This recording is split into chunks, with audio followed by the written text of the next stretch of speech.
We went for ice cream. We went for ice cream. We went for ice cream. We went for ice cream. We went for ice cream.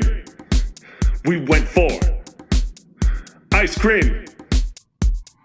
We went for ice cream with Joseph and Tyler. Tyler and Joseph. Shots fired.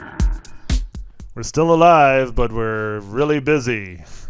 That could be the title for this one. What's the title for this Laughing in the face of doom. one? Laughing. Yeah, feels like it this week. I'm not going to lie. Yeah.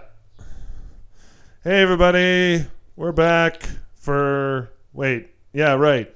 Last week was demo-y. The beta. It was Yeah, like the beta. And, podcast this week is episode 1. of going for ice cream. Yeah, we went for ice cream. We finally did it. Huzzah! Yeah, and this time things are working well, I guess. Yeah, better than last time. Last time, We had a few kinks to iron out. yeah, and it seems like, yeah, it seems to be working. That's good. Yeah, all right. So I guess it's been a week, so let's start off with how's your week been then Oh. for yourself? Excellent. Went golfing. I saw that on social media. That's Yeah. why I really like it. On Instagram, just saw you go for a few swings. Yeah, it was a lot of fun. Went to Delacour, which is like just off of Country Hills Boulevard, and then going like on some range road. It was actually a little bit windy when we started, and then like it, and people were wearing jackets and stuff. I was like, no. I refuse. I refuse to wear Yeah, jackets. no, it was great. And Is this stopped already? and that was Sunday? that was Saturday. Oh, Saturday. Okay. Oh no, it hasn't stopped. Okay. This is freaking me out. I was like, All these lights going off in front of you. well, no, it was just like not moving on the screen. So I was like, Getting you can paranoid. Stop. Just stop recording.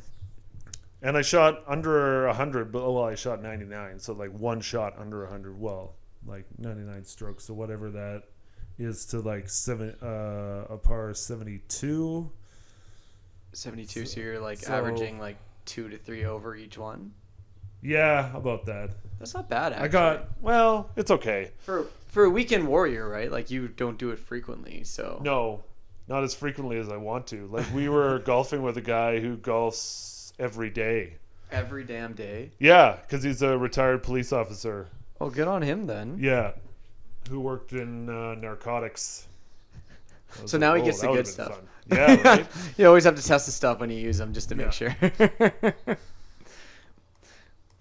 Although working in narcotics too could be a lot of like hassle dealing with how people react in certain ways.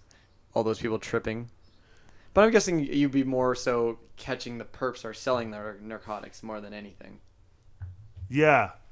No, you're right. Yeah. What was he saying? He was just saying like that it was just he didn't really talk about it, but we didn't really bring it up either. It would have been wild.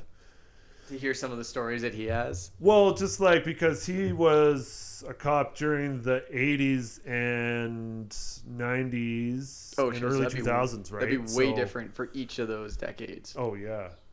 Yeah, you'd see like a drastic sort of difference. And also the Because- change in the type of drugs you'd have to deal with probably. Like you'd think 80s, like, oh yeah, Yeah. cocaine's going to be huge at this point. But then you go into early 90s and late 90s is like, oh yeah, heroin got really big. Yeah. And plus, like, he was in Winnipeg. I think he said he started in Winnipeg at the time. I was like, Ooh. Oh, here's a good question for you talking about drugs. Is there any drug that you would never do? oh, yeah. Like, one of them was probably heroin. I would never do that. Oh, see, that's funny because I always said I would do it. Oh, really? Yeah. Well, mostly because, like, I'm afraid of needles, so there's no way, like... We had this Yeah. discussion for me where like I get the afraid of needles and also you get like the one tainted needle, you're screwed. But I was Oh my thinking God. we had this old conversation in culinary school of like what drugs would you not do, and people were saying like no, I'll never touch cocaine, or like no, I wouldn't do this, and I'm like I'll probably do heroin. Everyone stopped silent. I'm like this guy's fucking weird. And I'm just like oh, on my deathbed though, like just go out with a Oh, bang. Yeah, that's different. Cut the tension a total different way after that. Yeah, yeah. Here I am, just sounding like a doped up guy right now. It's like, woo. It's like, no, let me rephrase. Let me rephrase. Let when me just I'm on my let me just build up deathbed. that little bit of dark humor right now. Just like, Yeah. oh yeah, I totally do it. On my deathbed, guys. God, chill. Yeah, calm down. It's fine. That's cool though. So yeah, you guys see. And then how many of you guys were in a group at your tea time? I would say It was 3 of us. Yeah. And I think that was the last tea time for the morning that I got. I don't know how I got it. I just happened to like. What day was that on? That was on Wednesday That you last booked week. it? Yeah. Oh, wow. Which is really late. I would say yeah, because you probably need at least a week in advance. Not Depending on where you go. necessarily. Like the further you get out of town, like we sometimes go to Lyelta, a course in Lyelta, and it's really easy to get a tea time there. And that's only like a 25-minute drive outside of the city. That's not bad at all. Like everyone stays Central. like very central and like doesn't go outside of the city very much. So it's great for that. Like as soon as you try any other courses outside of the city, super easy to get a tea time. Drank a lot though. No. 2 beers each 9. Not bad at all. Or 2 drinks each 9. Yeah, because otherwise, yeah. You're shooting over that 100 then. Oh, yeah. Well, yeah. Like I've been stoned on a golf course before and just played terribly because like it's so hard to concentrate. And then you realize like how much concentration you need to golf. When you do something like that, you're like, holy fucking shit, this requires a lot of attention. A little dexterity for sure, and then also like Yeah. just you tweak the wrong thing and there goes your back maybe. Oh yeah, yeah. That happened to somebody that I was golfing with. Like on the second hole, he was like, "My back, man, I gotta go." I was Oh like, no! So what's that supposed to be sucks. 4 of you? Then it went down to 3. There was only 2 of us, and we were golfing with another twosome, and so I just had to like do it with the 2 of them. Yeah. Cool. How about yourself? How was your week? My week is getting more and more interesting. The weekend was great though. Like Oh, great. So I did have to end up working an extra shift on the Saturday. I Oh, just no. picked up an extra 6 hours because we're a little shy on staff. Some people are going on vacation, so I was like, yeah, Oh. no worries, I can help out. Yeah. So you remember Steve Brown? He's gone on vacation to visit his fam jam with his girlfriend right now. Oh yeah. And then a new guy, Miguel, is actually just went on vacation too, starting today.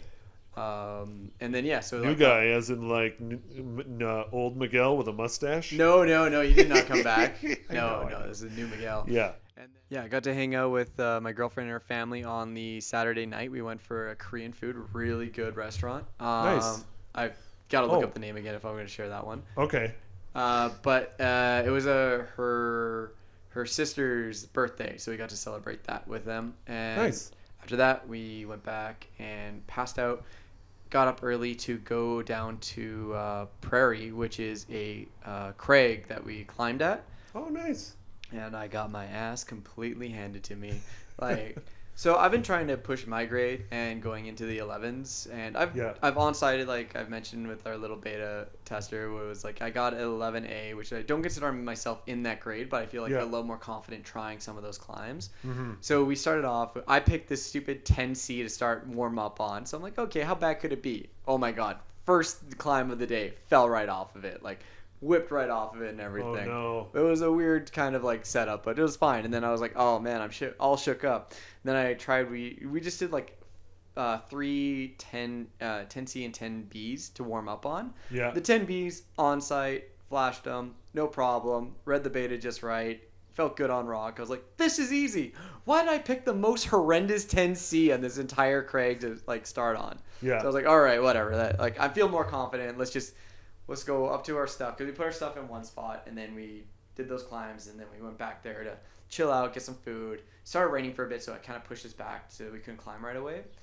And this was on the Sunday, and then we were like, okay, well, we need to get climbing. So Chelsea and I went down to this area to find an 11A. It's just like it's one big long cliffside that we follow through on. Went down to this area and we're like, okay, let's find this one that she used to project. It was called a Babe. And I was like, it sounds really cool. I want to try it. We find it finally, because it's hard to read rock, and like you're looking at this little book and looking at the trying to match the Oh, pictures. the cliff face. Oh You're my god! trying to I'm match looking at them this, up. Like, I don't understand. I can't read this. Like, you're looking at Braille and trying to read like the impressions on that. Like, I don't know. So we think we're underneath the right one, and then all of a sudden we hear the squawking. We're like, oh shit, what's that? So we look up, and where the hole is in the book that we're like trying to go off of a reference, there's all these sticks sticking out of it. And as just before I ended up climbing it, Yeah. these two huge ass ravens are in that freaking. Whoa. It was a nest. Oh, wow. And there's apparently babies in it. I didn't know it at the time because I was about to climb up it. Yeah. And we're like, do Oh we my God. risk this? Like, do we? Because a lot of people want to probably climb that. So like, if I go up it, if the nest is empty, I was thinking like, oh, I'm sorry, Mother Nature. I'm just gonna move these twigs, and you have to leave and build your nest somewhere else. Yeah. Good thing I didn't do that because apparently last week we found out from other people that was at the Craig, they were dive bombing on people Oh, yeah. climbing beside it. I was like, holy That's the shit. last thing you want is a raven dive bombing. raven They're was, so like, big. From my belly to like the top of my head was that, and the Oh, yeah. wingspan was like They're huge. huge. I was like, That's almost like eagle size. close to, and like I don't want to deal with an eagle, but like I don't want to deal with a raven any less than that too. So we're like, okay, we went back up, and we're like, we're not doing that shit. And like, so good thing we didn't. And then we're like, okay, whatever. I'll just. We ended up as a group because there was about 7 of us, Yeah. and we're like, all right, let's just do 11 bees. Let's just try all these. I found this one. It was called Jester, and I was like, this sounds cool. Let me try it. Oh my god, that was one of the scariest and weirdest climbs I've ever tried. So I got like the first 4 bolts, no problem. Yeah. And then after that, it's this huge crux. You have to go through like this big bulge of the cliff face. So like over the cliff face and up. Yeah, so it's like it starts off as like a roof section that you just Yeah. have to work around. But as you're going up it, you're like it's getting thinner and thinner holds, and you have nothing good. And then as you get high enough on it, you're like, I have nothing to clip off of, and I still need to put the draw in before I can put my rope in. Yeah. And I'm like, I can't do this. I kept on trying and trying. I couldn't do it. So I was like, all right, I cheated it. So I don't count this as a good send. So I just picked up the stick clip that we use, and it's just like for safety. I clipped it in, tried climbing through it, couldn't figure it out. Stick clipped the next one, tried to figure it out, couldn't do it. Go down, and I was like, man, that was terrible. And then other people were doing fine on their 11Bs, but I was so burnt out after I was like trying them. I was like, holy crap, these are a little bit better, but I'm so tired from trying mine that I can't climb anything else. People even tried the one that I was on. They're like, that's hard. That was hard for 11B. And I was like, yeah, okay, it's not just me then. It's not just my weak ability. It's actually difficult. So got my butt handed to me, and I learned a lot, but definitely would go back at some point. I'm in no rush to get back there. Yeah, it's always good to like, especially in something like that, to like push yourself to try something new, and then see how far you can get on it, knowing that like, oh, I'm not gonna make it, but like at least let's see how far I can get. Yeah, you don't know you're going to make it until you actually try, right? So Yeah.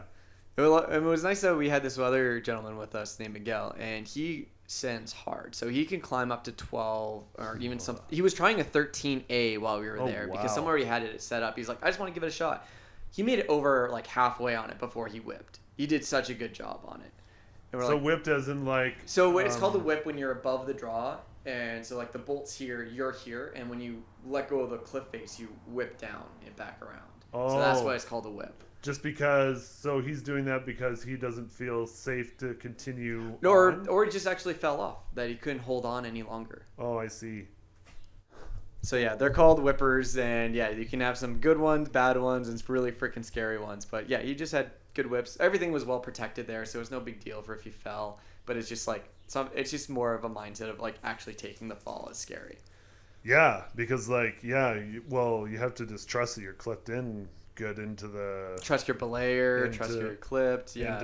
into the clip. You have good equipment, so like you don't have to worry about it too much. I've only heard of very rare scenarios that of actual equipment failing. Yeah. It's usually human error, more so than it ever is your actual equipment would fail. Oh, okay. And I guess like how do they test all of that stuff to make sure that you can do all of this stuff? Do they just like put like a robot on it and then just pull on it as hard as they can, or? Okay, so I have my entire I have my entire bag here of all my actual climbing stuff because I haven't been home in like 5 days. So I have like everything in here right now. So I'll just give you a quick demo on it. Bear with me. Cool.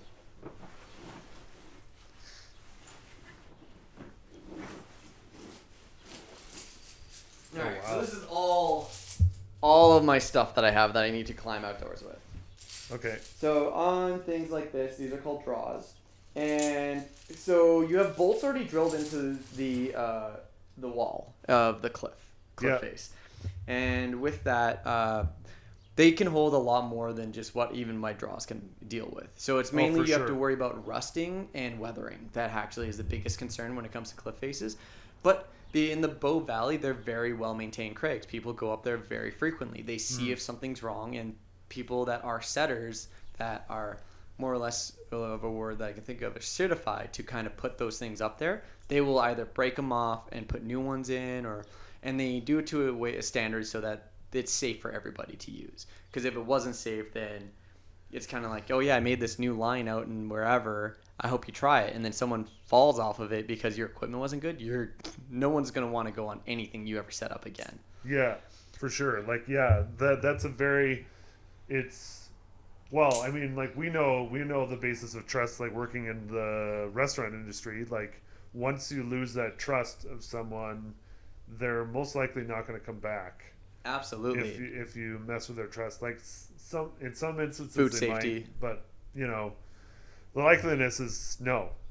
So yeah, and that's even like more of an issue because like you could like seriously get hurt. If Absolutely. So when you're asking like how do they test these things, it's not like an actual robot that they throw off or anything else like that. You fall. No, So- I just meant in the factory. in the like- factory. So what they'll do for like stuff like this. So this is called a Yeah. draw. There's 2 carabiners on here, and on it actually says how many like kilonewtons of force this thing can take. So Oh, it I can see. it can take like so. I'll hand this to you in a second. So it says Yeah. 8 kN. So it's like 8 kilonewtons of force. And to match that amount of force, it would take just like no amount of elasticity with the rope, which you have, and it doesn't allow for that extreme of a fall. And to match that, it's a huge amount. So they'll put this on a machine and just keep on pulling it until it actually fails to know what the actual failure rate is, and they'll give it that certification. Even if you fall on this like really hard, you're not even going to get half of that usually. I'm at the most, in very special scenarios, you're only putting up to 4 kilonewtons of force. kilonewton, and it can take how much? This is 8 on here. Oh, 8. So So- like almost double. Exactly. So that allows like for more durability. Same thing with Yeah. this is called the bone of the draw. So like again, they certify that with also this one. So all these things are certified to that extent. Same thing with your rope, which is actually in my car right now too. Yeah. 'Cause I have not been home for a little bit, so I Yeah. have all my stuff with me. And but yeah, they test all those things so that these are the amount of forces it takes for them to break, and it's very hard for you to match those in outdoor scenarios because the rope is very elastic. So Oh, yeah, or it dynamic. stretches. It stretches, so it absorbs a lot of that impact, so you don't have to worry too much. So yeah, it's a very safe sport if you have the gall to actually try it. There are special scenarios where it's unsafe, but Yeah. again, very rare and very special scenarios. And then like the people like are they using like some kind of gun to shoot the hold into the rock face? I'm gonna find you a video and send it to you of like Okay. examples of what they've done because I know this great video of this guy. What he does is he climbs up, he hammers in this little like tooth kind of thing into the wall. Yeah. And then he puts his like he's got like a harness to him, so you put it, he'll hook onto it and sit on it. And so like he's only holding on by like a few like maybe Oh like my a God. centimeter into the wall, and it's just holding up his weight. Wow. And as he's doing that, he's got a drill with him that It he's just drills into the rock. forcing the drill right beside it, close to and everything. And then you could just see him, and like he's got goggles on, and he just finally looks at the camera, and he goes, and like all this like dust and like rock just comes out of his mouth and everything. Oh my And God. from there, you put the bolt in and everything else. Oh, it's crazy. It's crazy for those setters what they have to do. So they do that like on like all these different rock faces around Alberta and stuff like that. Alberta, And so- BC, anywhere there's a cliff. And so that guy who has that video is like he a local guy? Or I is don't he, know him. I like- didn't follow him. I just saw the video Oh, and I I thought it see. was funny, but I knew what he was doing when I saw the video. Some people will work top down, so they'll like find a tree where the cliff face is, and Yeah. they'll rappel down and start putting bolts as they go down. Oh. Other people will work bottom up, depending on what the safest way is to do, or if it's even feasible to do in certain areas. But yeah, there's a lot of things to it. No, yeah, like I find it interesting because like I know nothing about like rock climbing, and I know because I've only ever gone once to a climbing gym, and it was a lot of fun. Um, but I just find it fascinating to do that kind of stuff. But yeah. And then I guess on the to change topics on that sense is like we're talking about the work week too. How was that one for you? Oh, it was good. For work safety Yeah. and everything that you did you ever have to deal with like some people being unsafe in your work environment at all? Or you everyone's pretty like No, I get to wear shorts at work too. God, I'm jealous. Yeah, I get to essentially like wear what I'm wearing right now, to work, like with like chef shoes on, so it looks really weird. To have like, Like these big sort of clog, cloggy yeah. black shoes, like with shorts and a regular t-shirt on and an apron, so then you can't even see my shorts. Oh my God, it looks like a kilt, right? Yeah, it looks like I'm wearing like a skirt or something. It's quite funny. Oh man, I gotta tell you about work that's happening at your farmer employment and my current employment. We have 2 people on vacation and 1 person just walked out. We are Oh. short staffed. That's why I had to pick up a shift also this week. So I'm now working. Do I even know the person who walked out? No, I don't. Did you know me, Vineet? No, I think he started after you. Oh, But he had to leave apparently over special scenarios and had to walk out. It wasn't like a FU, but I don't know. It's just very difficult scenario. that sucks. But anyways, he's gone. Steve is still on vacation. Miguel just went on vacation. And I'm like, oh, that's 3 bodies down already. Oh my god. And I just got asked, oh yeah, Tyler, we need you in for the Saturday. I was like, okay, I knew that ahead of time. Like, oh yeah, we also need you in for the Sunday. So it looks like I'm working 10 days straight. Oh, like this coming weekend. Like, yeah, I am Oh. currently on day 2 of 10. Oh, that sucks. So yeah, so I'm still gonna go to the Lilac Festival. It looks like, but it's just gonna be a little later than I wanted to. And Oh yeah, I totally forgot about that. I lied. It's it was happening this weekend, right? yes on Sunday, and it's not actually at Kensington. It's like on Elbow Drive and like through till 12th Avenue South, Drive. some something like Where's that. Elbow Drive again? Elbow Drive is like if you take Elbow River and then and then I think it's on like if 12th Street, too. Street. Oh my gosh, I'm just gonna look this up for us because I just don't know the streets of Calgary very well. I'm not a street guy. not a street guy. Ooh, actually, it was funny. Vancouver though, I know Vancouver well.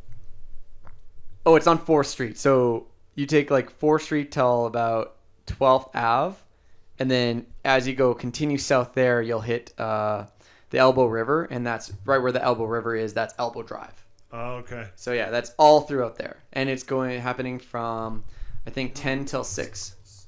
Too close. Yeah. Then it's happening 10 till 6. Sweet. So yeah, I'm still gonna make it, but I was like, I felt bad messaging my girlfriend today, like, yeah, we can do it. We just gotta push it back a little bit. I'm sorry. And yeah, I was gonna ask you, do you feel like in former or current of a bit of a responsibility when it comes to people like not being at a shift, like that it falls on you sometimes to like pick up the slack or so to speak, or Oh, you mean like if someone doesn't show up, do Yeah. you feel like you need to stay longer? yeah, or- and like that kind of like Um, people pleasing kind of sense of like I need to help out more.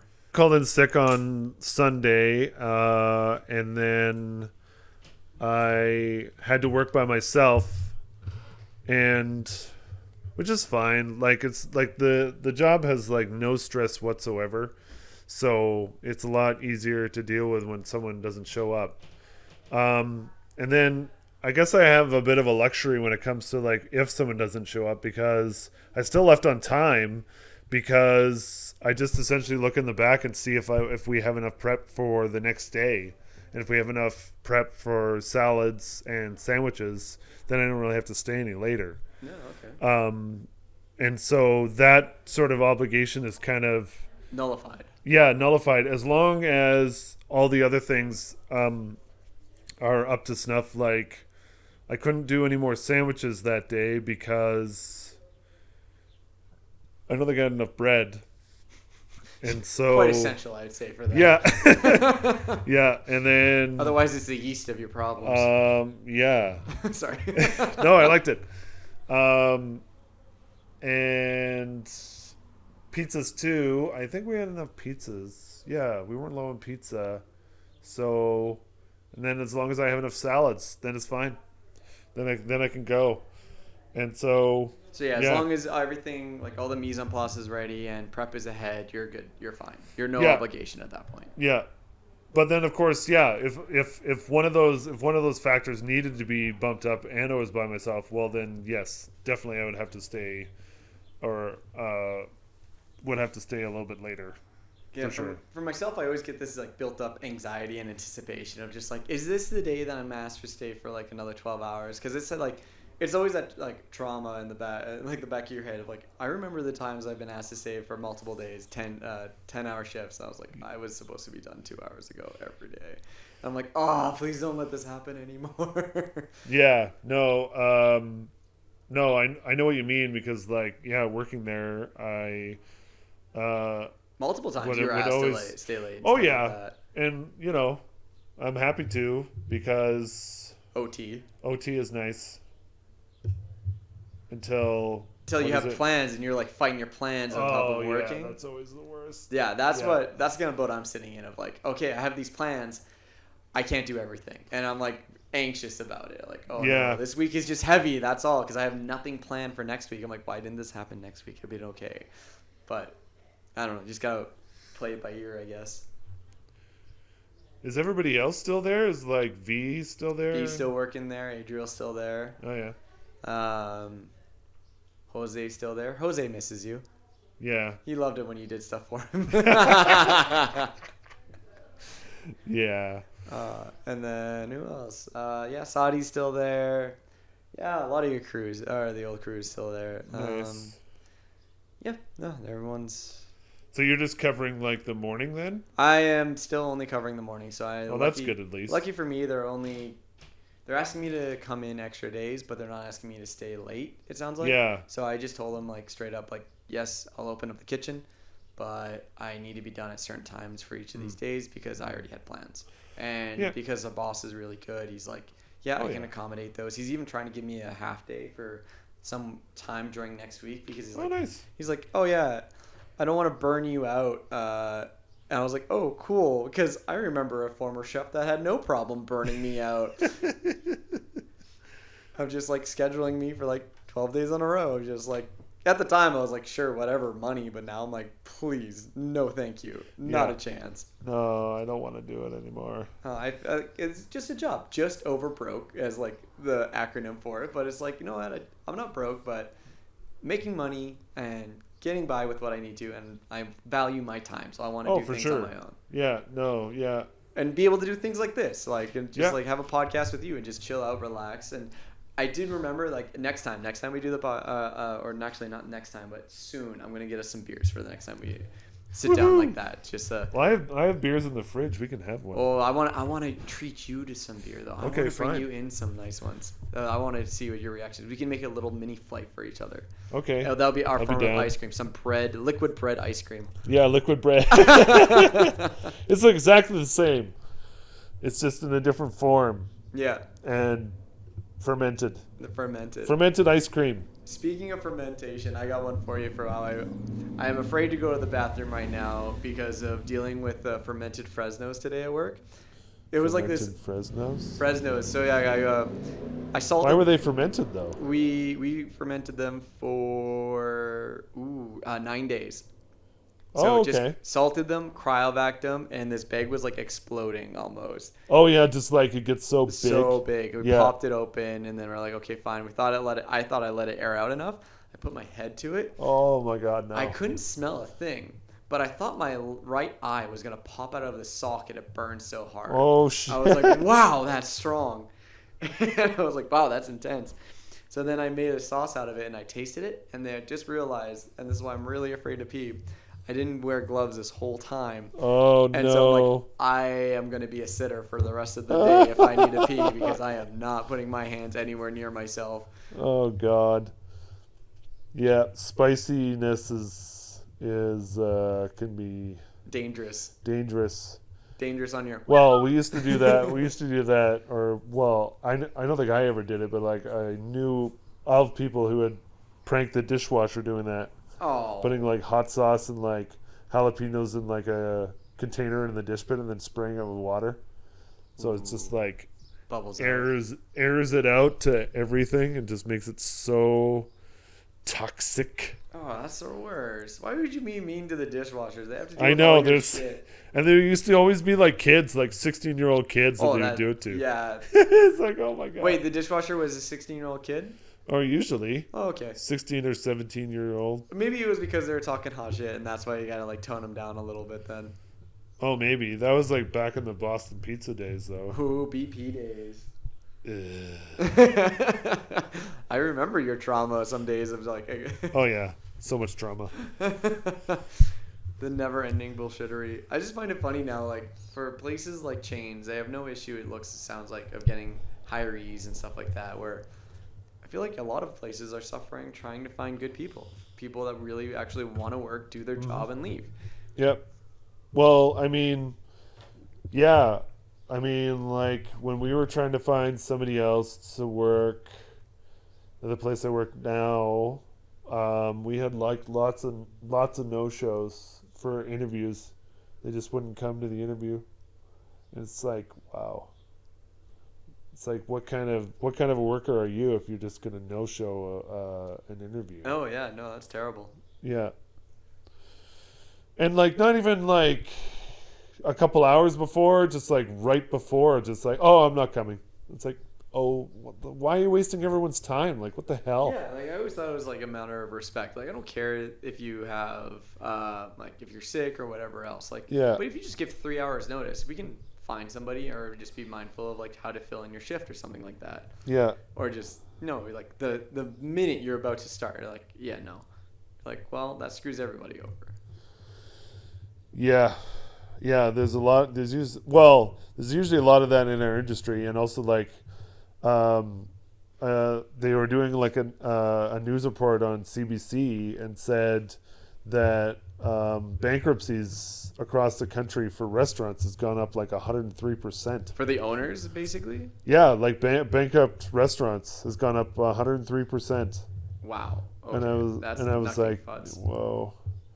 Well, I mean, like it's a combination of things, like low staff or not enough staff, plus the food prices have gone up for food items. Absolutely. So it's making it very, very difficult to keep open because their margins are so ridiculous. in that sense. tight. Oh, what was? Which is funny in Alberta, considering we have so much, so many restaurants here. I find, Yeah. and especially in Calgary, and I don't feel like a lot of people actually go out. It feels like it's not the thing. Where if you go to Vancouver, and Oh, yeah, everyone everywhere goes out. is Oh my busy God. on a freaking weekend. It was like Yeah. it was crazy every time I went out there. insane. I'm like excited for when I go there in 2 weeks. Oh, you going again? Yeah. Nice. I want to do the Richmond Night Market. We're going to try some of that terrible food. Like terrible as in unhealthy for you, not that it's actually tastes bad. Oh yeah, I don't think I ever went to the Richmond Night Market, which is sad. In living there 10 years or maybe over 10. Yeah, But yeah, it's like it seems, and especially Vancouver and Toronto. I guess maybe because more money's over there. But yeah, they go out for dinner all the time. Where I feel like Calgary used to be like that. Let's say like 10 years ago, it used to be a lot busier for people wanting to go out. Where Yeah. now it's just kind of like oil and gas is just doing it for the beers and then not for finer dining things or the experiences as much. yeah. I mean, like Jesse and I think we try to go out like at least once a month. Which is reasonable in my mind. Yeah, yeah. You can't do it all the time. Like you can't do it all the time. And it's also No. it adds the price really quickly. Oh, for sure. Like, especially if you go to a nice place. Like, if you like, there's a place right up the street from us, Sorella, super nice, and it's pretty reasonable. Like, for two people, for dinner and appies and couple drinks and wine. I think it was under $200. That's not bad at all. No, yeah. And they have a nice like rooftop patio and everything like that. Like, so I definitely want to check that out soon. Ooh, rooftop patios are sweet. I remember even Yeah. like when I wasn't even making as much money as I was now. I feel like I did go out a lot more frequent Yeah. I'm not saying during my college days. Like I lived as a really poor college student when I was doing my fine art degree. But Yeah. after that, I was like, oh, I'm making a decent amount of money. I can afford to go out a little bit more, especially during the summers when I really wanted to go out. Winter was not the ideal time, especially how bad these roads get sometimes. It's Oh like, my I do God. not want to drive on this. Yeah, no one wants to drive through some of the shit you got to deal with. It's not even the roads is bad. It's like the people.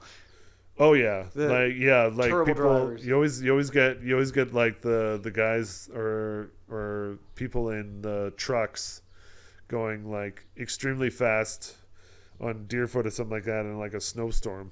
It's like, dude, come on, Come on, man. Yeah, it's that invincibility feel that they have. That Yeah, they're like, four-wheel because- drive, my tires are big, it's not going to be a big deal. But Yeah, the irony slide. is that, yeah, they slide out, but I don't even feel like they usually are the ones that crash as much, but they can cause the crashes, but it's people trying to avoid them. Yeah, exactly. Yeah, or they spit like snow onto your windshield or something like that, just causing Headaches. headaches and Just like white knuckles holding the steering wheel trying to like compensate for it. If I hold on to the steering wheel, my tires will have more traction. right. I won't hit ruts. Yeah, no kidding. But yeah, no, definitely. Yeah, we still gotta go see The Machine. The Machine. When we is that haven't supposed to figured- air now? It started on this weekend, like Oh, it's Memorial. starting this weekend. No. Oh, this past weekend. weekend. Okay. It was Memorial Day weekend in the States, and that's when it came out. So we probably have like a week. Or you said you're going to Vancouver in 2 weeks, so we should do it 2 before weeks. then. So we could potentially do it next week at some point. Sweet. I could pencil it in for maybe like a Monday, Tuesday again. Yeah. Or it should also still be in the theaters. Oh, no, I can't do it that week. So I'm gone as of the 15th. So that's when I leave. Oh, 15th of June. Yes. Nice. So I do have like a full week in a little bit. So But you're probably busy on that week, though. on the Friday, Saturday, like the Ye- 12th and 13th. 12 and 13th.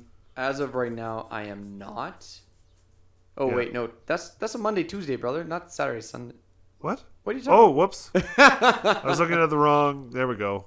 Oh, 15th. I see. So 5th and So 6th. 9th and 10th is what I meant. Oh, 9 and 10th. Okay, potentially the 10th, I do not have any plans. Okay. 9th might be okay, too. So we can talk about it later about going to see this Machine. Cool. Cool. I haven't gone out for a movie in quite a while, I must say. Yeah.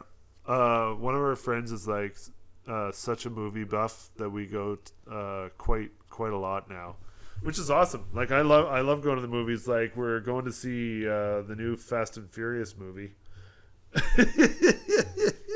Sloan's laughing because he just saw my reaction of how I just died a little bit inside right now. So But it's yeah. instead of cars going to space, it's now cars going to Mars, I'm presuming. Cause I hope so. They have to like keep up in the ante every time though, right? Oh my god! I hope they have like a nuclear reactor in a vehicle just to be like, we had to transport this uranium to save the world, and we just thought we might as well run a car with it too, or some crap. Yeah, like I that. know. Like we got to put it in the back. Jesus. Uranium's fine in a car. It's fine. It's like encased in some kind of metal. Metal. I saw this great bit of just like how someone was making fun of how many Marvel videos there were, like that little clip. I don't know if you've seen it on the internet. Oh no. And anyways, if you probably see it now that we're saying it aloud and our phones are listening to us. But Oh, yeah. How many Marvel movies can they make of the person that's like in Fast and the Furious who plays Letty? I forget the actual actress's name. But there's a guy who made a joke of just like, oh hey, this is your agent speaking. Yeah, we got a Fast and the Furious script for Fast and the Furious 89 right now. Okay, just Yeah. before you say yes, it's we are going to Mars and you have to work with the Transformers. You're pairing up with them to save the Earth or some shit. And I was like, Vin Diesel doesn't have a body anymore. oh It's my just his God. head. Just his head, like Futurama style. Yeah. Oh my god, that'd be hilarious. But yeah, just like the ridiculousness. Like, yeah, I could see something stupid like that happening in the future. Oh, definitely. Well, I think they say like AI isn't going to take over, like, or they're trying to. Well, that's why they're having a writer's strike right now, because they don't want AI to take over like writing scripts and stuff like that. But like eventually, like they might get AI to write some of those scripts. Yeah, just to think Like outside the box. especially if they're just generic like run of the mill like shit action movies. Like a computer can write that. I need to look this up, but I think this is a. I Great, mean, I don't know if I necessarily want them to, but I could see them trying. I gotta look up because I remember someone mentioning that there's only 7 different types of stories that are Oh, out there. yeah. And Oh, yeah. you know this because you probably did film studies, Yep. right? Yep. So I need to look them up myself because I want to learn which ones are which, just so I can compare them for every movie I It's- ever watch. Oh, I can't remember them all. Man versus man, man versus nature, man versus I'm guessing his self even. his environment, or man versus himself. Yeah, there's how many more are there? There's like 4 more. I can't remember them all. But you can literally do that and look at a movie and be like, "Oh, this is man versus whatever." And they'll all pan out. Or just like how some movies you think they're in a different or in a certain genre, like Star Wars, everyone thinks it's science fiction, but it's actually a Western. Yes, definitely. Yeah. Originally, And I then- actually thought it wasn't even just a Western. I actually thought when I first watched them, it was more of a medieval castle story because of the swords and stuff Oh, yeah, like that. yeah. But I was like, no, you're definitely right. It has that Western vibe, especially with like the Han Solo character and everything. Yeah, just like the way their blasters are, like on their holster, like it's almost like in a holster. Yeah, exactly. Yeah, Yeah, no, it's kind of funny how like it's just kind of this ongoing regurgitation of ideas that we kind of go over and use again. But anyways, I got something I want to add to this. I got a movie Okay. for you. I got a movie that I think you'll really enjoy. yeah. I watched it last night. It was it's a horror movie. How much are you into horror movies? I like certain horror movies. Like I like the Texas Chainsaw Massacre and like some of the Friday the 13th movies and stuff like that. Okay. Do you like more gore fest kind of style ones, or So, it would or make you depend think? on if it like sometimes I do. For sure. Like I watched the show The Boys, and that's incredibly gory. oh, it's very gory. It's wild. I've only seen a few episodes, but yeah, that's Oh my like gory God. as all hell. It's Yeah. amazing. Okay, but fair point. Okay, so for myself, I really like kind of like psychological ones that make you think. Not always supernatural, but like on that cusp of like trying to figure out what they're all about. Yep. So my girlfriend and I we watched The Barbarian, or Barbarian. I think it's just the title of it. The Buckbarian? No, Barbarian. Oh, the Barbarian. Yeah. Oh, right. I thought I saw something on that and was like, are they redoing Conan the Barbarian? And it's like, and I think I didn't see a preview, but I think I saw the poster and I was like, this doesn't look like a remake of that. Yeah, so for a title as it is, and it does not follow anything. I don't know. I gotta look up why they titled it that way because it does not follow the idea of what we have for a barbarian, like Yeah. the cliche Conan the Barbarian style. But Yeah. as a horror movie, it was very interesting, very well done. I really enjoyed the cinematography. I'm looking at it right now. It's like 93% on Rotten Tomato. Oh, wow. So I would highly recommend that film. And did you, oh, so you just watched that at home? Streamed it on Disney Plus. Oh, It's- it's on Disney Plus. Okay. 2022 horror mystery. Awesome. So, Yeah. highly I'd recommend totally be down to watch something like that. Yeah. And it kind of follows like you're unsure where this plot is going for I'd say almost over half of it. You're like, where is Oh. this going? Where is this going? But it's like really interesting, and also the cinematography. Have you ever watched part of the? I think it's like a Nordic series called Dark, where they Called have to what? deal with like time travel. Dark. Dark. No. The cinematography kind of reminds me of that, and that was Oh. also very well done. I'm a sucker for good cinematography of like really good camera angles, just the amount of time to make you think of stuff like. Yeah. Not to give it away, but there's a scene in it where she's like grabbing her cell phone, and just the way that she has this like she's a very good actress, and just like has this blank stare and just of realization, and then it cuts scenes and it has this like very good pan view of like where her cell phone is in the room where she left it, and you're like, Yeah. And they do that a few times for other things and stuff like that. I'm like, oh, that's so well done, and just adds very good atmosphere to the eeriness of this whole horror movie. Nice. Another one that I really want to go see is called Oppenheimer. It's the new Christopher Nolan movie, and like it looks like the cinematography is just going to be amazing. And it's about the creation of the atomic bomb, and just about how.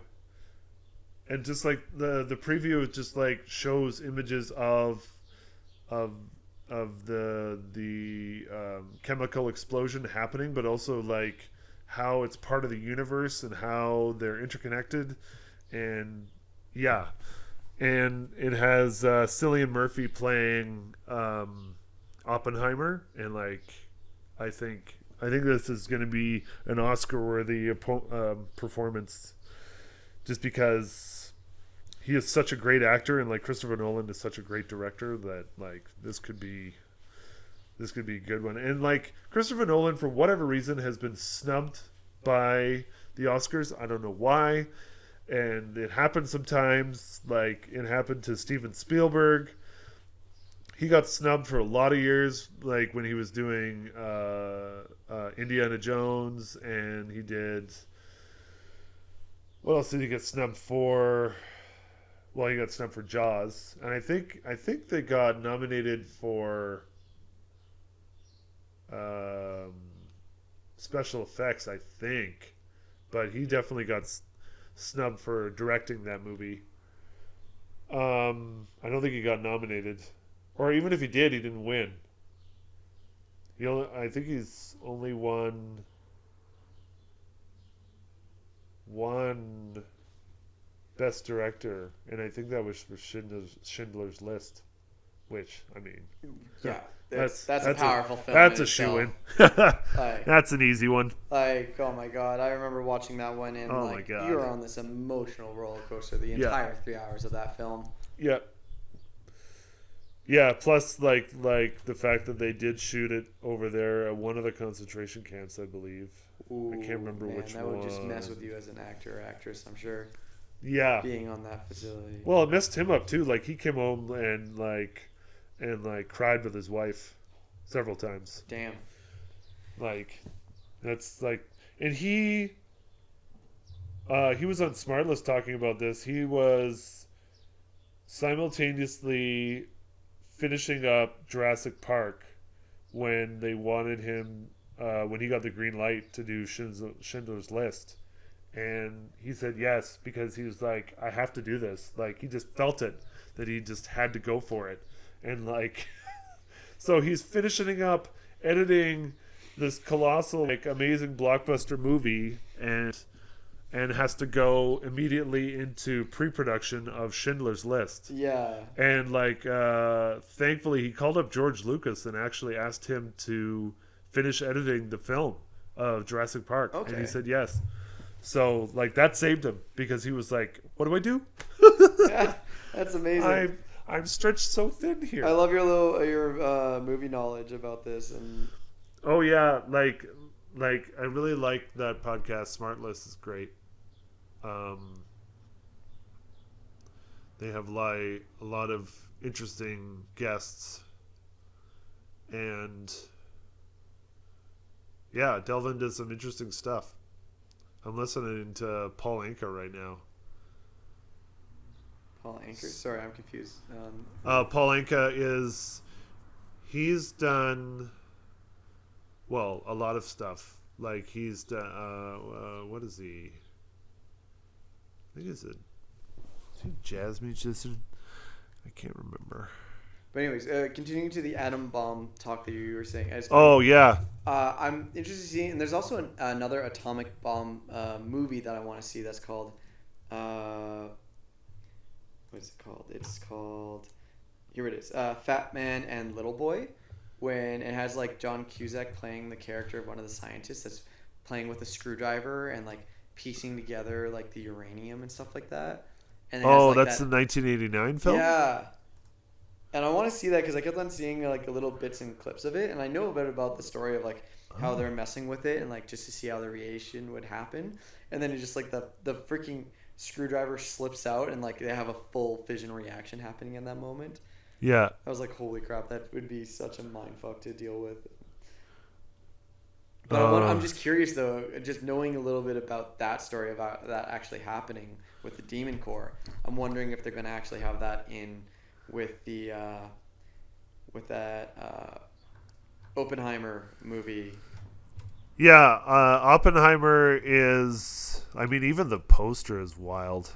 Yeah, I'm looking at the poster right now. It just, Isn't it wild? Like, full it's nuclear so explosion. crazy. Like all of them look really interesting. Oh, Robert Downey Jr.'s in it. Huh. I didn't see him in In the Oppenheimer? preview. Oppenheimer? Yeah, I didn't see him in the trailer, so... Yeah, I've only saw like with like for sure Matt Damon and Murphy in there. So yeah, I think it's gonna be an interesting movie. It already looks very suspenseful for some of the parts that they have in there for what they put on the trailer. Yeah. To build suspense and the urgency behind it. Oh, is Emily Blunt in it too? Oh, 'Cause that's she's... Oh, yeah. it's a very star-studded Awesome. cast they got. Oh my god, talk about like a crazy awesome horror movie is like what's it called? The one that she's in, Emily Blunt and John Krasinski? Oh, Silent? Oh no, Be Quiet? No. Yeah, what is it called? Oh, I can't remember. Anyways, like I think I watched the first one on a plane.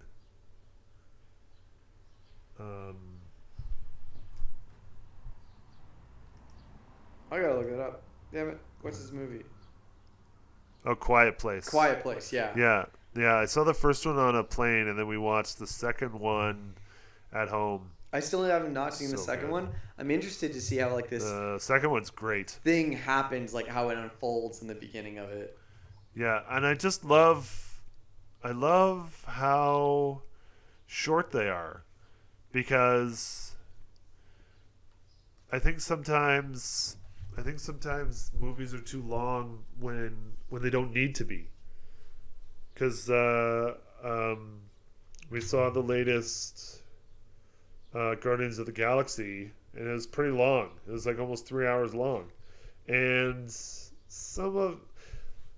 a lot of it made sense, but then sometimes you have like scenes where you're like, oh, this doesn't need to be here. Yeah. Like, why? Why is this here? I do like more of a tight knit kind of film of like Yeah. 90 minutes. It was like I thought was always like this kind of standard of like if you can't do it in 90 minutes, you're telling too much of a story in a way. Sometimes like 90 minutes is an hour and a half, so it's good for certain things like drama. I can see why you would want to make it a little longer. Oh, another good one that's coming up, Killers of the Flower Moon. Oh, Wait, is that it's the gonna be a sad one. Killers of the Flower Moon? Is that the one where they're doing puppetry, or am I mixing that? No, that this is about it's a really sad story, Tyler. Really sad. Oh, I saw the trailer for this. Oh my god, Yeah, it's gonna this be one. devastatingly sad. It's the great thing is that it is 3 hours and 26 minutes long. Yeah, exactly. But like, you I know think it's gonna be a mindfuck. yeah, but like that's Martin Scorsese for you. Like he always does long movies. Fair point. But that one, do you know what it's about? Not fully. I saw the trailer and I kind of got an eerie feel about it, like kind of as yeah. things are happening. But I'm like, I immediately know as soon as I read the information on this one, it'll be like very heavy. It's about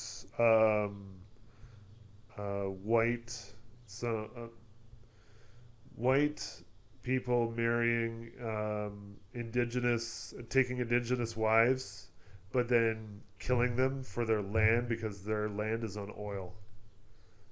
Okay, that is not what I read out of And I the was like- trailer that I saw, but damn. And yeah, because I wanted to know the backstory a bit on it, and I was like, well, this movie is going to be heartbreaking then.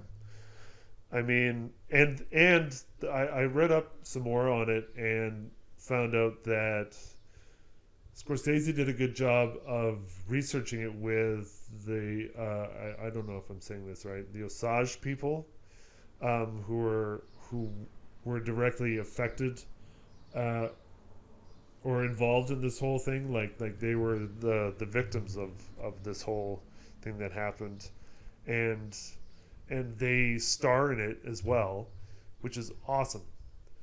They star in it, and I believe some of them are descendants of the people involved back then. That is a weighted film, especially in Oh, current yeah. today's society as well. Of like, a lot of us are they were always talking about like the Treaty 7 Nations and stuff like that in Canada, and all the things that have happened were like are coming more into light as of Oh recently. yeah, with like all the residential schools and Exactly. So like, I don't know if that has to do with why they did that film, but that is going to have a lot of merit for today's society and why we should watch it.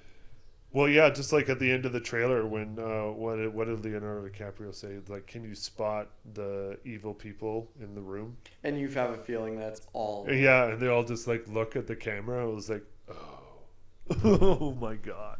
Yeah, it looks well done for what I saw from the trailer, and I know I need to watch it. And oh man, I'm just like, I know it's gonna be like I'm gonna have to meditate before I watch it. Same thing Yeah. when I came to Schindler's List, because when I watched that, I was like, I got halfway through it, and I'm so happy that I watched it on my own accord, because I Yeah. had to stop it. I was like, this is killing me on the inside right now. I need to turn it off, and then I'll come back to it. Yeah. Because it was so heavy. I know Oh, man. I won't be able to watch that in theaters, but I will watch it at some point. Yeah. Same with the new. I'm stoked for the new Wes Anderson film too. That's coming out in June 21st, I think. I like how we changed the subjects ever so slightly, Yeah. talking this very dark subject matter to like, oh yeah, Wes Anderson. It's all going to be this whimsical symmetry for the rest of the film. Well, he also he always touches on like depression a lot. Like almost I think almost all of his films he has one character that's Dealing with extremely depression. depressed. Oh yeah. Like in Royal Tenenbaums it was what's her name? Gwyneth Paltrow's character. Well, also Luke Wilson's character. They had several depressed characters in that movie. Well, it adds depth to it, not just having everyone being happy-go-lucky. That's for Oh, sure. for sure. But yeah, it's just still in my mind. You're like, oh yeah, going from this very dark subject matter to like whimsical, Yeah.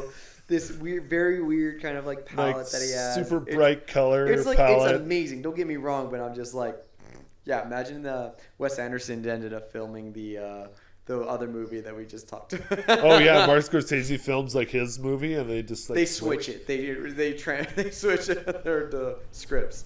Oh, you know what's like kind of terrifying though? Like, have you ever seen like an AI trailer? They're crazy. Like, I watched one where they did Star Wars in like. As Wes Anderson. As Wes Anderson? Yeah, I saw that. I thought Oh that my looked God. very cool. I like those. It was super cool, and then you find out like that was completely like CGI. AI Yeah, done, AI, and I was like, oh my computer generated. god. And I thought it was really interesting of like, yeah, no, if that was done in this day, that would be actually the take that would probably happen. But it's interesting using AI to come up with some of those ideas and using it. But I don't know. I have my own reservations about AI. Like, I like it as a tool. And, Oh, for sure. I think it's a great tool. Yeah. But always using it, I feel in time, like not right now. Not now. It's so new and so fresh. Everyone's gonna want to dabble with it. Yeah. But I do feel like at some point, and we might go full circle of like, we're gonna overinvest into the AI, and then as soon as we do, we're gonna actually have to be like, oh, actually, this is too much. Let's go the other way, and then we'll start valuing what we do again as directors, artists, and stuff like that. Like, Yeah, I think like we don't have enough information like we have to put in place like a whole bunch of safety protocols or nets in order to like save our humanity. Otherwise, like like you said, we're gonna go too far. Like humans always go too far. Always go, but like that's the whole thing that we do. Though we will overinvest in something and then be like, oh, now we need to cut it back. Yeah. But I think with something like AI, I'm not saying like robots controlling the earth kind of style. I'm just saying in the fact of art form in itself. I'm interested with AI for like ChatGPT and stuff like that, or like how a program can think in zeros and ones, can actually come up with maybe solutions that as human beings we can't think of ourselves. Finding a very much more efficient way of doing some things, and we can apply that into our own lives. But again, it's a tool. I wouldn't say we just hail supreme AI, it'll do everything right. Yeah. Well, I found it interesting that like I listened to another podcast with a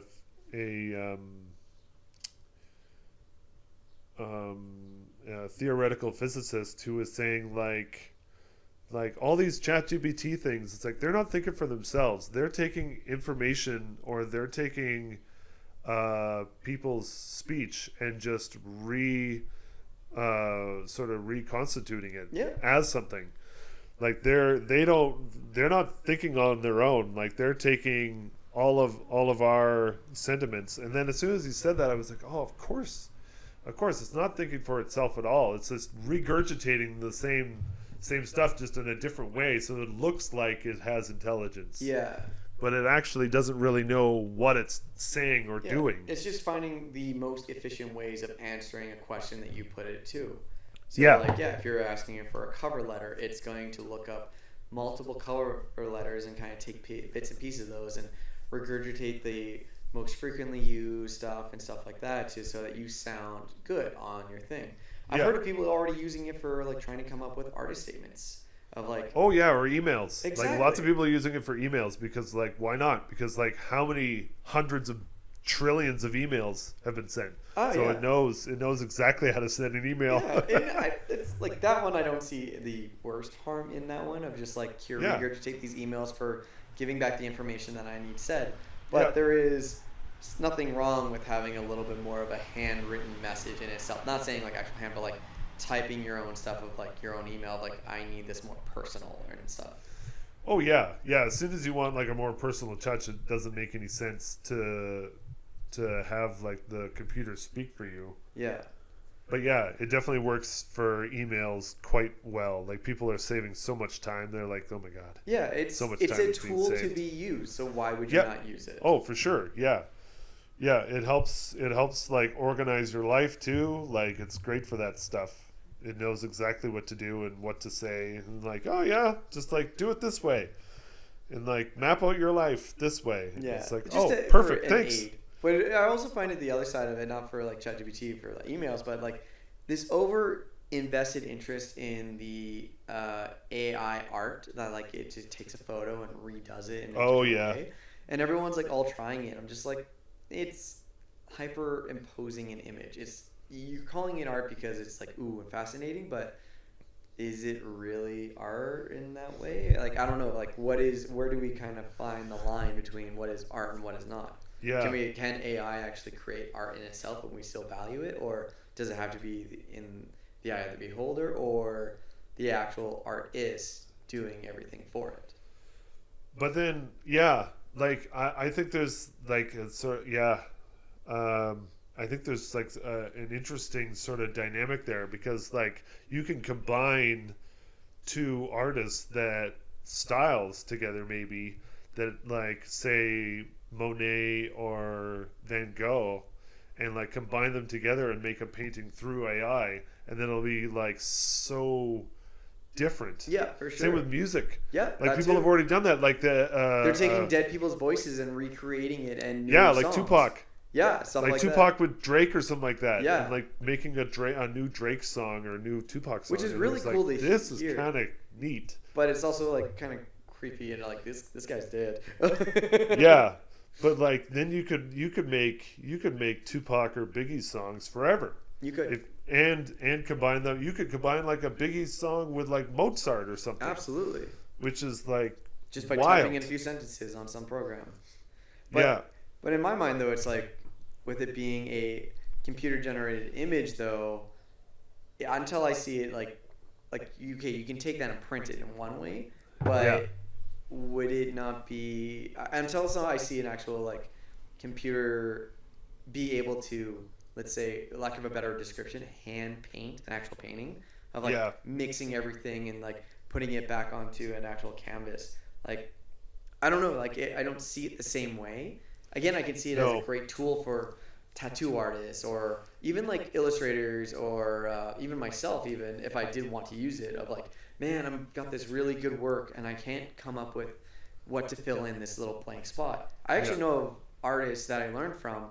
His name's David Casey. He used Photoshop right when it came out, and he Yeah. would take his paintings when he was like half done, take a photo of it because he wasn't sure what he wanted to do, and put it on Photoshop and just keep on trying a whole bunch of different things. Be like, oh, I like this way. I'm gonna take it from there and just finish that painting now in real life. So it's like it is still a tool that you could Yeah. possibly do the same thing with with the AI, but it's a matter of how you apply that tool.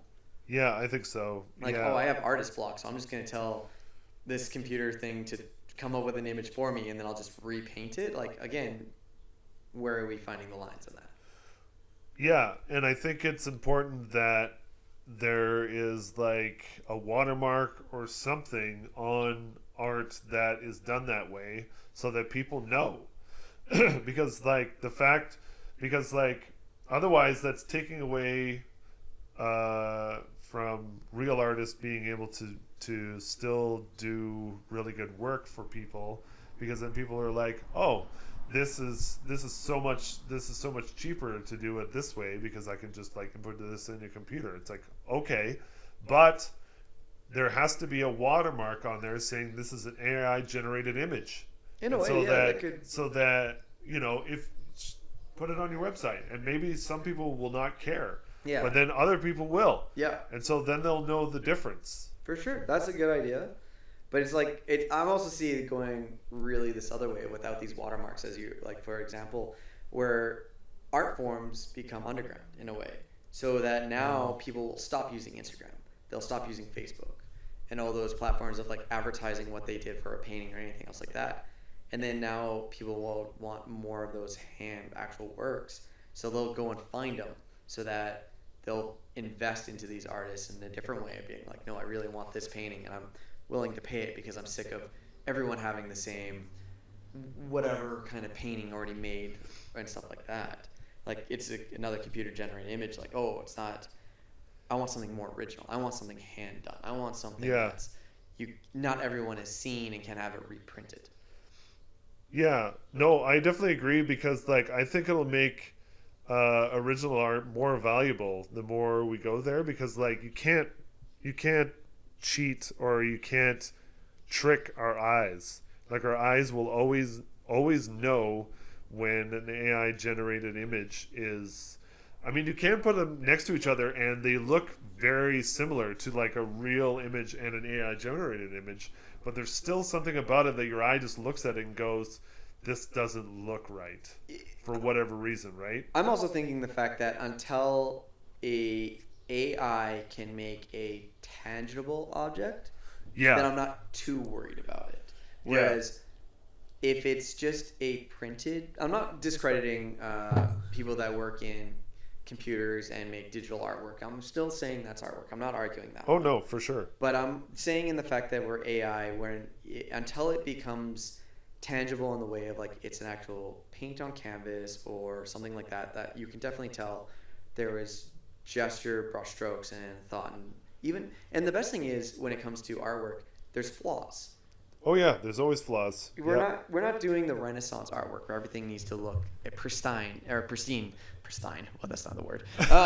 Pristine on all the time and like have that polished look. And now we're like accepting the hand of the artist if there's a mistake done, and AI actually adds another or a different element to the artwork, so it's cool seeing those marks.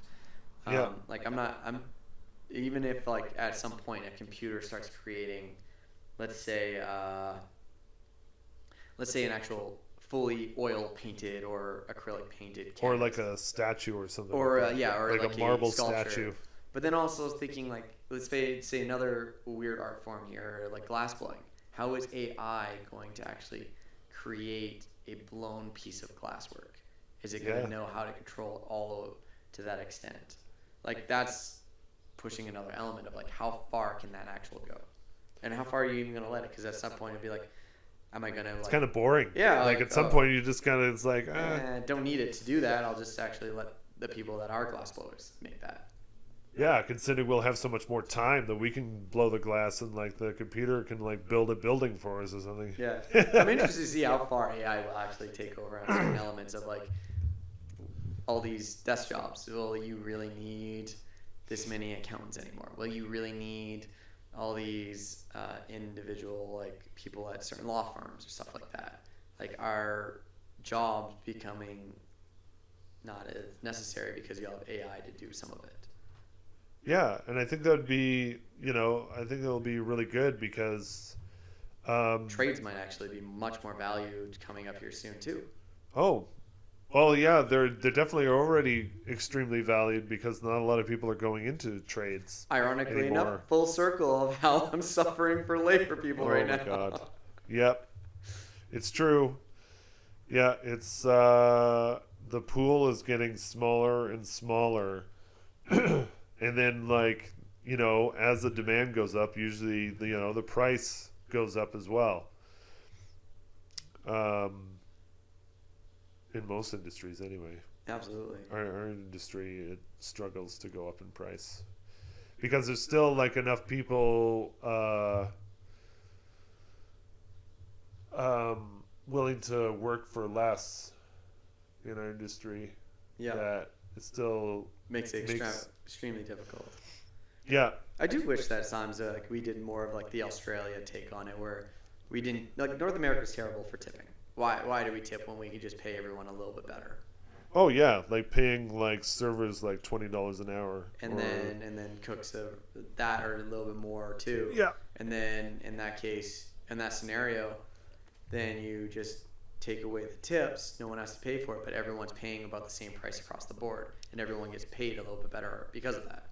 So, yeah, I mean, food prices would go up regardless, and there would be a lot of restaurants that wouldn't make it because their margins are so razor thin that they wouldn't be able to do something like that. Potentially, or the other side of it is that some of them might do better for the fact that you wouldn't hire as many servers in that case because you would develop a system that you didn't need them. So you've been to Australia, so have I, where tipping's not a thing. You can still tip, but you don't have to. Nope. And even though their dollar is actually very close to ours, I don't know if it still is. Yeah, it's lower than ours, but not by much. I think it's like 10 or 15 cents. That's such a low margin on that one. Yeah. And but they have a system for like say for example a bar. So let's say if it's like a 60-person bar restaurant like that, you want something. There's menus on the tables. Like QR codes are always now there to scan and figure out what you want. You go up to the front. You tell the one guy that is there as like a bartender or server what you want. You're like, okay, what table you at? Pay for it right away. You go back to your sit. It's brought to you. They take away any dirty food and stuff like that, but it's not a person waiting on you the whole time. It's just like you just cut out one middleman. You have to take 10 steps, but then all of a sudden you are just getting with the things that you need a little bit faster in a way because you just do it on your own time. Yeah, actually the Australian dollar is higher than the Canadian dollar right now. Is it still, again, only higher by like 10 to 15 cents? It is Canadian dollar is 89 cents to one Australian dollar. So 11 cents. Yeah, so very close. Yeah. It's not like America, which is way different usually. I don't understand that of how their money is doing always higher than the Canadian, and I'm just like, why? Why is that the case? I don't understand it. Yeah, 73 cents to one American dollar? One Canadian dollar equals 73 what? 73 US? So I need 25 cents more for every dollar for theirs. Which is That makes 100 sense. Canadian. What? We're trying to figure economics here now. Oh, is the United States dollar is less than ours? What? By how That can't much? be right. That can't be right. I'm looking this up right now. The Canadian dollar is 1.36. What? Time to buy something in America. Jesus. That's surprising. Yeah. I don't 100 remember. US dollars is 135.9 Canadian? No way. Oh, wait. Unless it's the other way around. So, wait.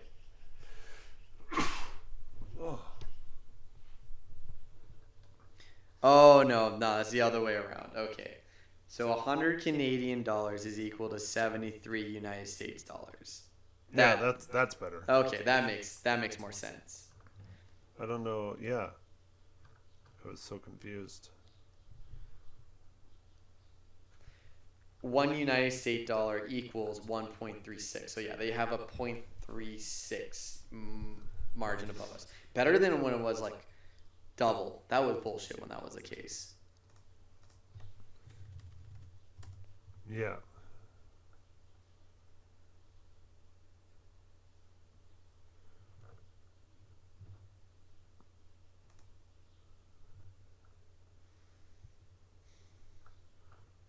Oh yeah. Oh, when did it dip?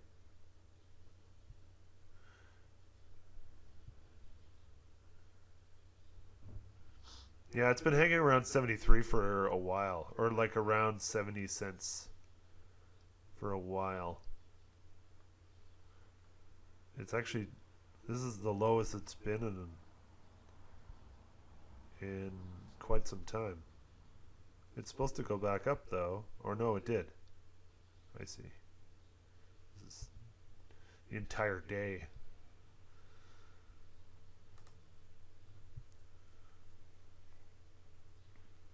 Oh wow.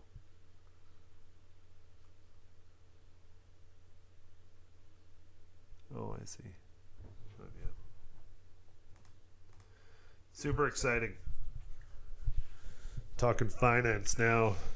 That's what kind of podcast this is. Oh my god, let's not Financial podcast. let's not advertise ourselves as a financial podcast. We would give Yeah. the worst advice. Oh my god. I'm going to The start worst. off by just give Yeah. me all your money and I'm Yeah. not going to return any of it. That's my Yeah. advice. Same with like any type of betting or any type of investing or betting. Like, do not listen to our advice. It's like we're just not Full going to give you any disclaimer. advice. Like, we'll advise you on what movies to watch, what bands to see, what music to listen to, but never financial advice. No. Never. No, don't expect us to be like, oh yeah, we're gonna invest in this Bitcoin bullshit, and you should do the same for us. I think we're way behind on that one. Well, We're- yeah. Plus, like ourselves. so many like better or crazier influencers have already gotten to that window and already screwed it up royally anyway. Yep. Oh, what happened recently? I was thinking about just like on the subject of popularity and like what happens to people when they get too popular and like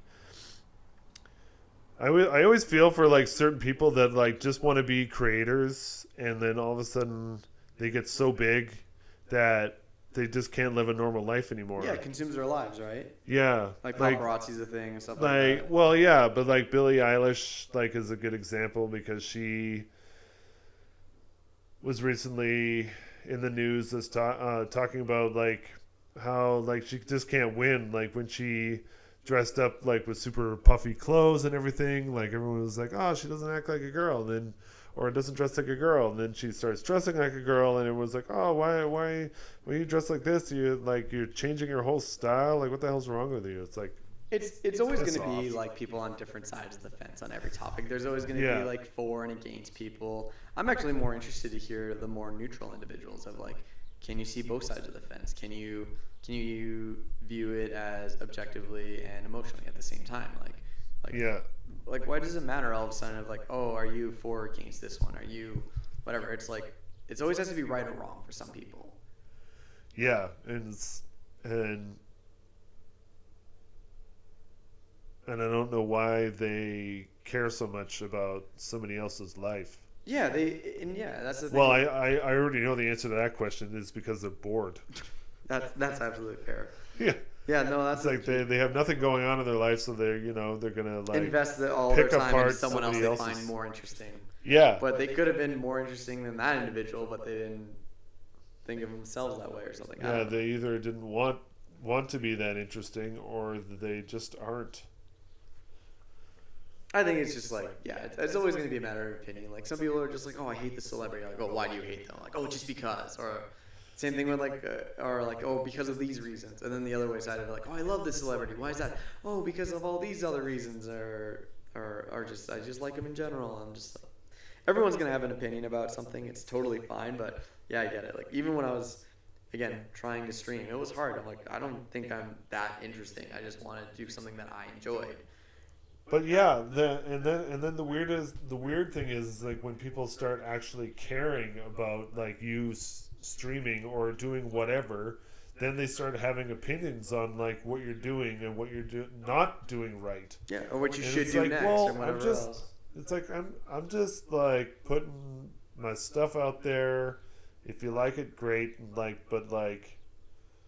that's If you that's don't, it. that's fine. But like it just it's such an interesting sort of two-sided coin where you're like making money off of this thing, but then on the flip side of it, sometimes I'm sure they don't want to not necessarily make money off of it, but to be that much in the public eye, Yeah. right? And like everyone, they have to like hide their address or make it so that no one can see like where exactly they live, like outside of their room, if they are a streamer, right? But then the other side of it too is like as you get popular and people invest interest, then you get the other side of that of like people invest too much interest. You get like people obsessed with the celebrity. You get the stalker and everything else like that. Oh my I'm like, god! oh my god! I really don't want to deal with that shit. Well, not even Philip DeFranco, who I follow like on YouTube, only has like 6 million or just over 6 million followers, and he has to like make it so that people don't know where he lives, and like or where his office is too, because he runs a news show. So this is crazy. I do like these streamers that kind of don't show themselves in some ways. So like, There's a really popular one who does that, isn't there? There's like a massive Corpse? streamer. that's the only one I can it's- think of. I think it's Corpse, where he doesn't show his face. He doesn't show his face, but he's got a very distinct low voice. Yeah. Yeah, So then you know that's- it's him. Yeah, and he's got social anxieties, and that's why he doesn't want to Oh, present that's that fair. way. So it's like, no, I totally respect to that. I enjoy a streamer called Smitty. He does streaming, Yeah. and he also does like YouTube channel stuff too. And I think he's very entertaining. Like he does Yeah. a lot of comedy kind of style stuff, Yeah. and with the people that he interacts with, the comedy really shows through Yeah. for the games they play and everything. And then there's But also he shows his face? doesn't show his face. Oh, he Like, doesn't show. He also doesn't try and hide his face. He just doesn't want to present his face. So there are photos of him on the internet. They're located. You just gotta like go through it very deeply and try and find it, because there are just happen to be scenarios that people took his photo and posted it. He doesn't hide it. He just says he doesn't go out of his way to show it. So I like that approach. And then there's another streamer that I used to watch a lot of, which was he was on Team Liquid when I used to play a lot of Fortnite. Champ. Oh, yeah. And like he's just very similar. He doesn't hide his face. He's a streamer, but he just also doesn't present his face. Like he's got a look to him, and when you see him, you're like, oh yeah, that's Champ. That's no big deal. And he also has a very distinct voice, but he doesn't flaunt it in a way. Where I also find the other side of that one very interesting, where some streamers will wear specific outfits and show off on certain platforms too, Oh yeah. just to get more streams. And people Oh, will yeah. buy that. And I'm not shitting on that in any way. Oh, whatsoever. for sure. But it's just funny having people not wanting showing anything, and then other people just wanting to show everything. Yeah, and then but they also have to be really careful and make sure people can't figure out where they live, which is like a weird sort of dynamic because like celebrity used to mean you're a movie star or a rock star. Yeah. But now celebrity is A lot of different things now. different things. Like Where- you can have literally like a phone and become popular on the internet. Absolutely. Like keeping up with the Joneses. Or you don't even need a phone. You can just have audio now. Yeah, absolutely. With And podcasts. be But- popular. Because like now the idea of like keeping up with the Joneses is not just the Joneses. It's or maybe it is still the Joneses, but the Joneses is now just changing to a whole bunch of different people. Like you keep up with the ones that you're interested in. Like I follow certain people that inspire me for climbing videos and stuff like that. Oh, for sure. And I feel like they're in my mind are big celebrities, where Yeah. they actually probably are not that big. Excuse me. In all honesty, but because the climbing community is not that vast, they're a lot higher on that celebrity list than most. Yeah. Whereas like some people will think of some, if they do follow climbing at all, they'll think of probably like 3 very big climbers in general. Like I could probably list the top 3, but I won't go there anyways. But Yeah. then I'm following ones that I feel are big celebrities that really inspire me, but which would be a lot lower on that list for everyone else. But everyone has their own opinion of like what they want to share, what they want to follow.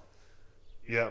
Now it's funny that a lot of us are followers because we even have it as a follow button of just like, we're not the ones, are leaders of the pack. We're a lot more people are followers of the pack than leaders of the pack now. Oh, definitely. And that's fine. Not everyone has to like lead. I think just like lead as example of in your own life of what you want Oh. to do. Oh But- yeah. But yeah, I'm not yeah. like, not on the other side. Yeah.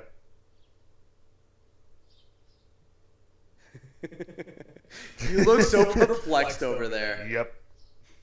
Ribbit. Ribbit. Well, should we end this episode of Gone Sure. for Ice Cream? Yeah. And we did go for ice cream this time. Or did we? Yeah, we just muted every time we munched on something. Yeah. Well, I guess tune in next time for when we do another one. Tune in next time for another exciting episode of We Went for Ice Cream. Yeah. Toodle-oo. Ciao.